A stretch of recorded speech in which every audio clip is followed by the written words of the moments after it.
Selamat siang, Anda menyaksikan News Update pukul 11 waktu Indonesia Barat. Dari Sumatera Selatan dilaporkan bahwa seorang anak berinisial ES, perlu diperhatikan ES, bukan EP, tega membunuh ibu kandungnya hanya karena kesal tidak diberi uang jajan. ES menghantam kepala ibunya berkali-kali dengan balok kayu hingga tewas di tempat.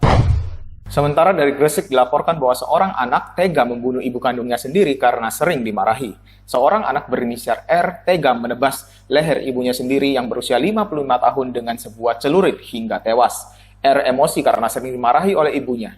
Pada saat itu, R mendatangi ibunya yang sedang tiduran di ruang tamu karena demam. Kemudian R menyabat leher ibunya dengan celurit hingga nyaris putus dan tewas seketika.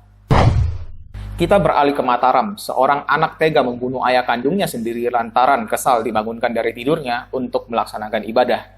Peristiwa tragis ini bermula saat H, sang pelaku, sedang tidur dan dibangunkan oleh ayahnya untuk sembahyang. Namun H tidak terima dan emosi. H kemudian mengambil pisau dapur dan langsung menusuk ayahnya di bagian mata, dada, dan pinggang. Akibat tusukan tersebut, sang ayah meninggal karena mengalami pendarahan yang hebat. Perbarui terus berita-berita tentang wabah COVID-19 di Indonesia dan juga berita kami lainnya di www.newsupdate.com. Demikianlah News Update untuk saat ini. News Update berikutnya hadir 1 jam dari sekarang.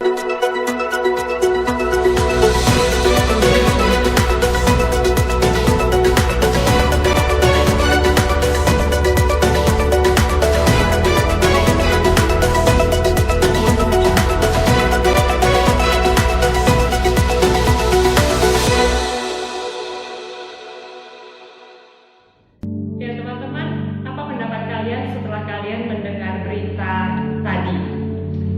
Ya, saya setuju dengan pendapat kalian. Kalian pasti akan berpendapat bahwa ketiga anak yang dibicarakan dalam berita itu sungguh kebangetannya, sangat keterlaluan dan tidak pantas ditiru. Ya betul sekali teman-teman, saya setuju dengan pendapat kalian. Ya memang sih saya sengaja menyuruh kalian untuk melihat contoh ekstrim dari anak-anak yang tidak taat kepada orang tua ini. Ya memang sih itu contoh yang sangat ekstrim ya. Kita juga akan berpikir jangan-jangan ketiga anak ini sudah gila kali ya sampai tega membunuh orang tua mereka hanya gara-gara yang sepele. Nah tapi teman-teman, meskipun saya berharap dan saya yakin kalian tidak akan melakukan hal seperti itu, tapi saya mau mengajak kita untuk memikirkan satu pertanyaan penting ya teman-teman. Pertanyaannya adalah begini, apakah selama ini kita sudah menjalankan kewajiban dan peran kita sebagai anak dengan baik? Apa peran kita sebagai anak itu? Nah kalau kita lihat di dalam Kolose 3 ayat 20, firman Tuhan berkata seperti ini, hai anak-anak, taatilah orang tuamu dalam segala hal, karena itulah yang indah di dalam Tuhan. Jadi kalau saya tanya lagi, apakah kamu sudah menaati orang tuamu dalam segala hal? Kira-kira kamu akan jawab apa? Ya, kadang-kadang taat, kadang-kadang saya melawan. Atau mungkin ada yang jawab, ya kalau saya lagi pun saya taati, kalau enggak pun ya nggak mau saya taati. Atau di pojok sana saya mendengar ada yang ngomong, ya kalau perintahnya tidak sesuai dengan apa yang saya inginkan, tidak sesuai dengan keinginan saya, masa sih saya taati? Mungkin kita punya jawaban yang berbeda-beda terhadap pertanyaan itu ya teman-teman. Tapi kayaknya ada yang jawab, wah saya sih selama ini jadi anak yang baik, saya selalu menaati orang tua, mana pernah saya melawan. Ya kalau ada yang jawab seperti itu, baik sekali ya teman-teman. Nah coba kita lihat kembali teks di dalam Kolose 3 ayat 20 tadi. Setiap anak diperintahkan untuk menaati orang tua mereka dalam segala hal. Tolong digarisbawahi ya teman-teman, dalam segala hal. Itu artinya segala kondisi, segala hal kita harus menaati orang tua kita. Waktu kita diberikan perintah ini mungkin kita juga akan berpikir ya, males banget ya disuruh untuk menaati orang tua dalam segala hal lagi. Apalagi kalau kita tahu bahwa orang kita itu pun bukanlah orang tua yang sempurna, yang seringkali menyakiti hati kita, atau seringkali kita lihat berbuat kesalahan juga. Kok kayaknya nggak fair ya kalau kita disuruh untuk menaati orang tua kita dalam segala hal lagi taatnya. Ya memang harus diakui bahwa sebenarnya untuk taat itu susah.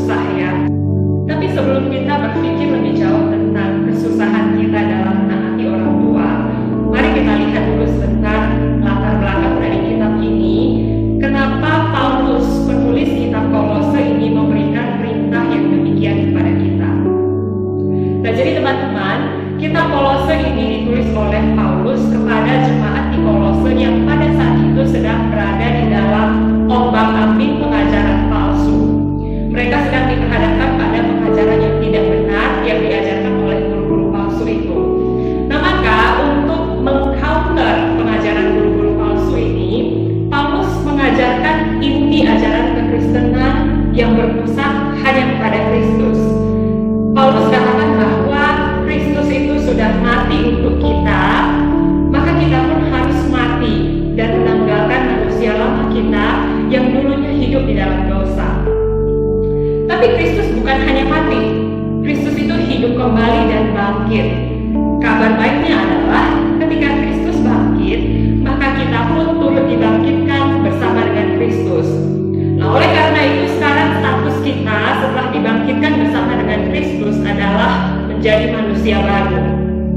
Manusia baru itu memiliki pikiran, kehendak yang semuanya terarah hanya untuk Yesus.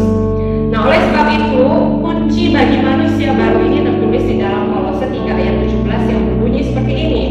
Dan segala sesuatu yang kamu lakukan dengan perkataan atau perbuatan, lakukanlah semuanya itu di dalam nama Tuhan Yesus sambil mengucap syukur oleh Dia kepada Allah Bapa kita. Jadi teman-teman, kalau kita sudah sungguh-sungguh percaya kepada Yesus, itu artinya adalah status kita sudah berubah. Dulunya kalau kita belum percaya Yesus, kita adalah manusia lama yang kesukaannya adalah hidup di dalam dosa. Tapi sekarang setelah kita percaya kepada Yesus, status kita itu berubah. Sekarang kita menjadi manusia baru. Manusia baru itu melakukan segala hal, baik dalam perkataannya maupun dalam perbuatannya, di dalam nama Tuhan Yesus. Artinya, sekarang kalau kita sudah ditebus oleh Kristus, kita harus hidup sesuai dengan status kita itu. Kita harus hidup sesuai dengan label manusia baru itu. Maka segala hal yang kita lakukan untuk Kristus di dalam nama Tuhan. Segala hal ini berarti mencakup semua area kehidupan kita, termasuk segala hal yang kita lakukan di rumah. Makanya setelah itu Paulus menuliskan, bagaimana sih seorang manusia baru itu harus hidup dalam hubungannya dengan anggota keluarga yang lain ketika mereka ada di rumah. Nah ini nih, kalau tadi ada yang bilang tidak fair, kenapa Paulus kasih perintah supaya anak-anak menaati orang tua dalam segala hal? Tunggu dulu ya, karena sebenarnya bukan tidak fair, karena Paulus memberitahu juga apa peran masing-masing dari anggota keluarga yang lain.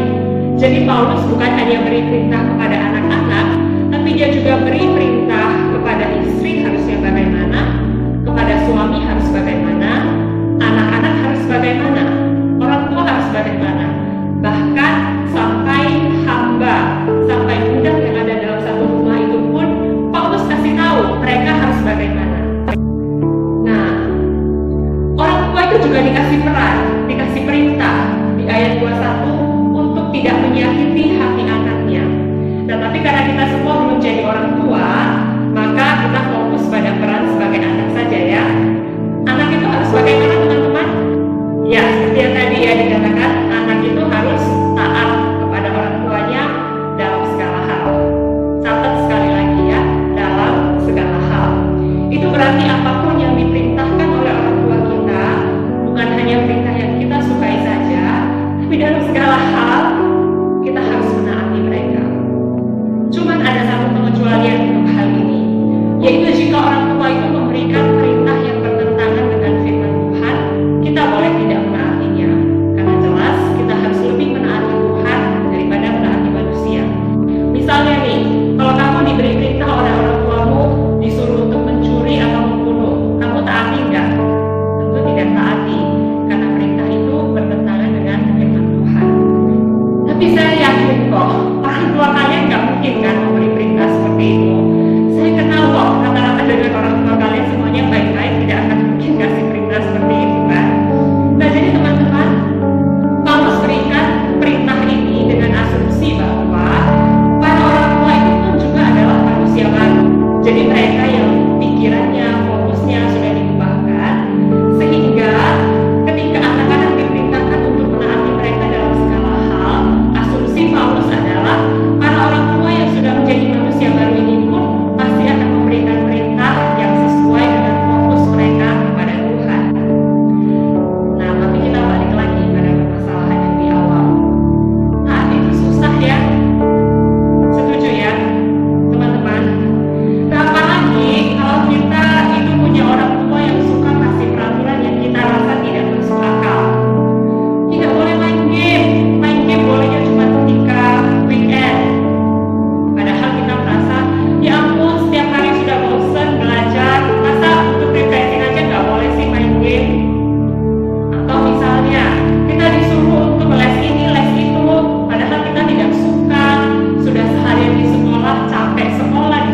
teman-teman masih ingat tadi ya, saya katakan kita itu sekarang sudah punya status yang baru loh.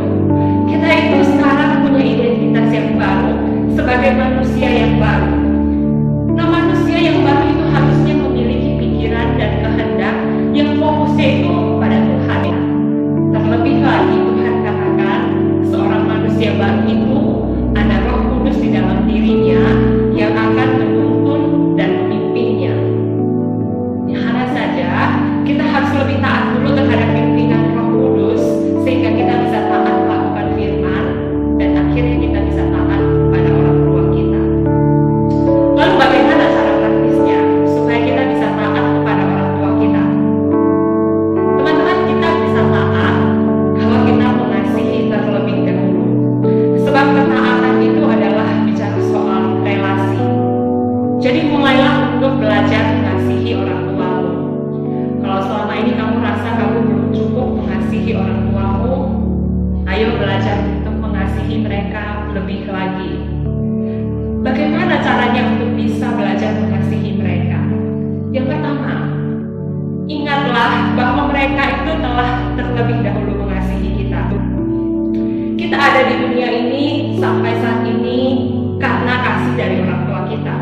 Percayalah teman-teman, kita dibesarkan sampai saat ini itu karena mereka mengasihi kita. Kita ada sampai saat ini itu semua karena kasih mereka. Nah, sekalipun mungkin cara mereka mengasihi kita itu berbeda dengan cara kita, sekalipun mungkin cara mereka mengasihi itu kelihatannya salah sehingga kita merasa tidak dikasihi oleh mereka, tapi percaya teman-teman, tidak ada satupun orang tua yang ada di dunia ini yang tidak mengasihi anaknya. Mari kita saksikan video berikut ini ya.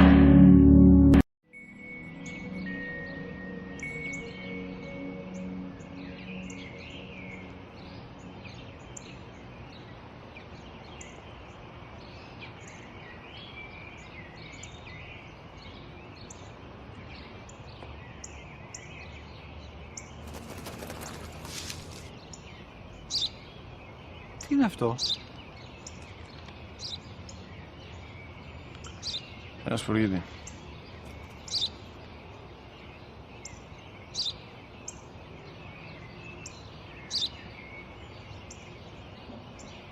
Τι είναι αυτό? Μόλις τώρα στο πατέρα, σπουργίτη είναι.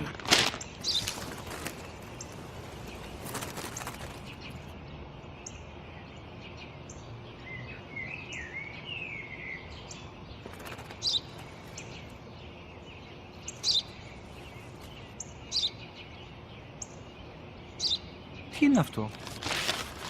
Ένα σπουργίτη είναι, πατέρα. Ένα σπουργίτη. Σπου-γι-τι!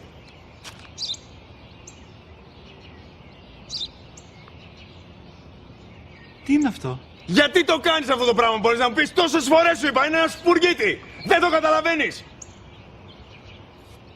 Πού πας?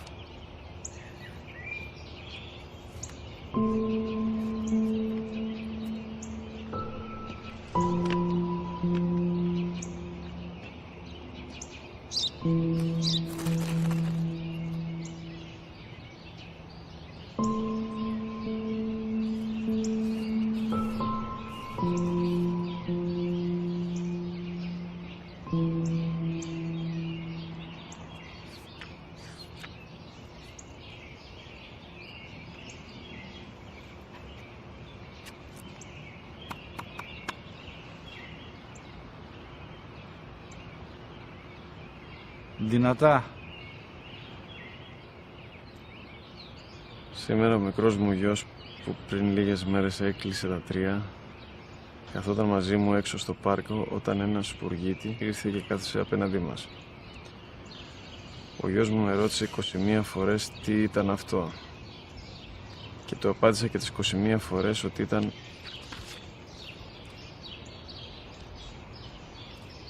ένα σπουργίτη.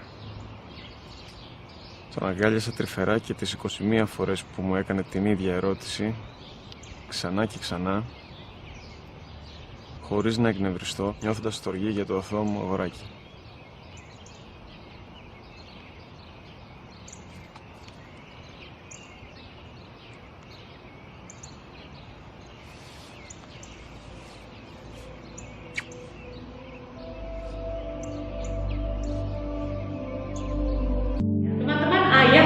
ada di dalam video ini mungkin sudah mulai pikun karena dia sudah tua sehingga dia terus-menerus menanyakan anaknya itu apa. Coba lihat betapa gampangnya anaknya itu untuk marah dan emosi. Nah, mungkin dalam kasus yang berbeda kita juga pernah melakukan hal seperti itu kepada orang tua kita, bukan? Mari kita belajar untuk tidak melakukannya lagi. Lihatlah betapa sang ayah itu begitu sabar ketika dulu waktu anaknya kecil dia mengajar anaknya berulang-ulang. Waktu kita kecil dan belum tahu apa-apa, orang tua kita itu sudah banyak berkorban untuk kita loh. Nah, mari kita belajar untuk menaati mereka. Cara yang kedua untuk mengasihi orang tua kita, selain mengingat bahwa mereka telah terlebih dahulu mengasihi kita, maka kita perlu mengingat kebaikan mereka. Teman-teman, jangan cuma ingat kesalahan mereka, tapi belajar untuk ingat kebaikan mereka. Nah, kalau sekarang kita melihat peraturan-peraturan yang diberikan oleh orang tua kita itu tampaknya tidak masuk akal, itu hanyalah cara mereka untuk mengasihi kita dan untuk memberitahu kita apa yang terbaik. Peraturan yang diberikan oleh orang tua kita itu sebenarnya juga bisa kita anggap sebagai kebaikan dari orang tua kita untuk melindungi kita. Hanya saja sekarang kita belum tahu apa manfaatnya bagi kita. Saya punya cerita tentang seorang teman saya yang saat ini berkacamata. Dulu ketika dia kecil, orang tuanya selalu berpesan dan memberi peraturan kepadanya, ingat ya, kalau kamu nonton TV, tidak boleh nonton TV dekat-dekat. Nah, dia juga dikasih peraturan, tidak boleh main PS ya. Teman-teman tahu PS kan? Dia dikasih peraturan seperti itu, tapi dia tidak mau dengar, tidak ngerti, dan tidak mau taat. Nah, akhirnya ketika nonton TV, dia suka nonton TV dekat-dekat sampai saking dekatnya dia bisa cium TV itu kayaknya. Lalu sore-sore dia suka curi-curi pergi ke rental PS yang ada dekat rumahnya. Nah, sampai akhirnya suatu kali guru di sekolahnya memberitahu kepada mamanya bahwa si anak ini sepertinya perlu dibuatkan kacamata. Karena teman saya ini postur tubuhnya gede dan dia duduk di belakang ketika di kelas.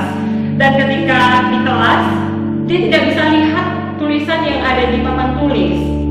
Maka akhirnya dia dibawa oleh mamanya pergi cek. Dan benar saja, ternyata setelah dicek, minus matanya sudah tinggi. Dan akhirnya teman saya itu pakai kacamata sampai saat ini. Teman-teman lihat kan, peraturan itu yang diberikan oleh orang tua itu ya sebenarnya baik untuk melindungi anaknya. Tapi mungkin saja kita tidak taat karena kita tidak suka, dan saat ini kita belum bisa melihat, kita belum bisa mengerti apa yang mereka lakukan, apa yang mereka perintahkan itu sebenarnya adalah untuk kebaikan kita. Nah, jadi teman-teman, kenapa kita harus taat kepada orang tua kita? Kita taat kepada orang tua kita bukan karena kita takut dihukum atau kita takut jadi anak durhaka seperti maling kundang yang dikutuk jadi batu gara-gara durhaka sama orang tuanya. Tentu bukan karena itu. Kita menaati orang tua kita karena kita belajar untuk mengasihi mereka. Kita bisa taat kalau kita mengasihi mereka. Kita mengasihi mereka karena kita tahu mereka telah terlebih dahulu mengasihi kita. Kita mengasihi mereka dengan cara mengingat kebaikan mereka dalam hidup kita. Dan mereka tidak mungkin merencanakan yang jahat bagi kita. Tetapi selain alasan-alasan ini, ada semua alasan yang lebih dalam lagi yang saya ingin kasih tahu ke teman-teman. Kenapa kita harus taat kepada orang tua kita? Kita balik ke Kolose 3 ayat 20 tadi. Di sini dikatakan menaati orang tua itu adalah hal yang indah di dalam Tuhan. Hal yang indah loh teman-teman untuk menaati orang tua itu. Di dalam terjemahan bahasa Inggris ya, salah satu terjemahan bahasa Inggris dikatakan bahwa for this pleases the Lord.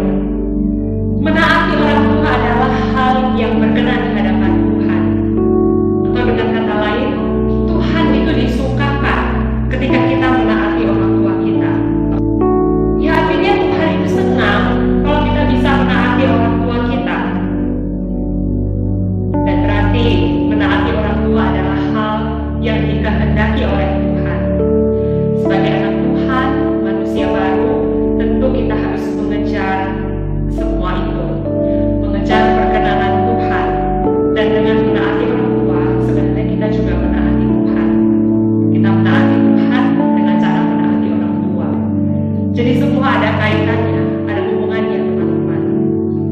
Nah, gereja kita memperingati Parents Day di setiap minggu kedua bulan Mei. Parents Day tahun ini sangat spesial karena teman-teman stay at home terus. Mumpung ada kesempatan yang langka seperti ini, satu kesempatan di mana teman-teman punya banyak sekali waktu untuk ada di rumah, mari kita belajar untuk menaati mereka. Apa yang bisa teman-teman lakukan dalam momen Parents Day ini? Banyak sekali teman-teman. Misalnya, kamu belajar untuk sabar dan tidak membentak orang tua ketika menjawab mereka, atau kamu mulai belajar untuk menunjukkan kasih kepada mereka dengan berinisiatif membantu mereka melakukan pekerjaan rumah. Atau misalnya, kamu juga bisa belajar untuk memberikan surprise kecil kepada mereka dengan misalnya menyiapkan sarapan, menyiapkan makan siang. Atau kamu juga bisa belajar untuk mendaftarkan kebaikan-kebaikan orang tuamu yang kamu terima selama ini dan belajar bersyukur kepada Tuhan untuk orang tua yang diberikan kepada kamu.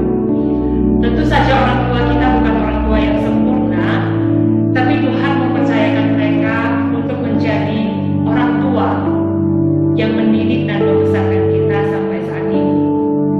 Teman-teman, mari kita belajar untuk menaati mereka. Happy Parents Day dan selamat mengerjakan proyek ini. Kiranya Tuhan menolong supaya kita boleh belajar untuk terus menaati orang tua kita. Kita belajar menaati